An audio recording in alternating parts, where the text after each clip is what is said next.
2023-24 বিধানসভার বাজেট নিয়ে বিরোধীরা সমালোচনা করছে, যেখানে বলা হচ্ছে জনজাতিদের জন্য শুধু 2% অর্থ বরাদ্দ করা হয়েছে। এই বিষয়ে স্পষ্টীকরণ দিতে সাংবাদিক সম্মেলনে বুধবার আগরতলা কৃষ্ণনগর বিজেপির প্রদেশ কার্যালয়ে উপস্থিত হন মন্ত্রী রতনলাল নাথ ও বিধায়ক রামপদ জমাতিয়া।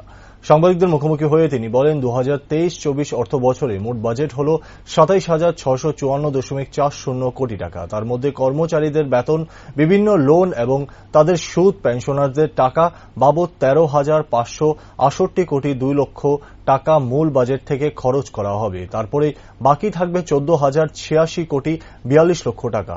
এই অর্থ হল রাজ্যের সার্বিক উন্নয়নের জন্য। এই উন্নয়নের টাকা থেকে 31% খরচ করতে হবে জনজাতিদের জন্য এবং এসসিদের জন্য 17%। জনজাতিদের জন্য ট্রাইবাল সাব প্ল্যানে টাকা রাখা হয়েছে 5,608 কোটি 72 লক্ষ 66 হাজার টাকা।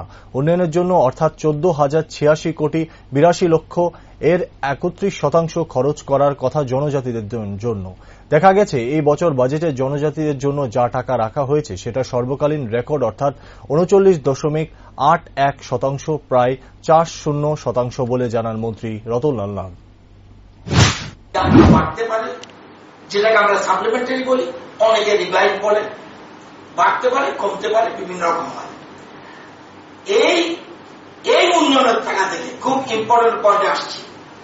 এই উন্নয়নের টাকা থেকে এই যে রইল, তাহলে আমি বললাম 14,086 কোটি 42 লক্ষ টাকা আমার ডেভেলপমেন্টের জন্য। এটা হলো রাজ্যের সার্বিক উন্নয়নের জন্য। এই যে 14,086 কোটি 42 লক্ষ ট্রাইবালদের জন্য আমার খরচ করতে হবে 31%। মাস্ট।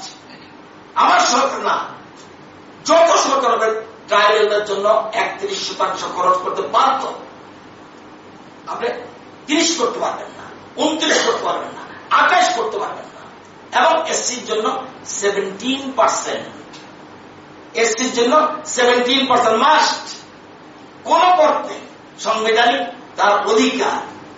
এবার তাহলে 31 খরচ করতে হবে জনজাতির জন্য এবং এসসির জন্য খরচ করতে হবে 17%।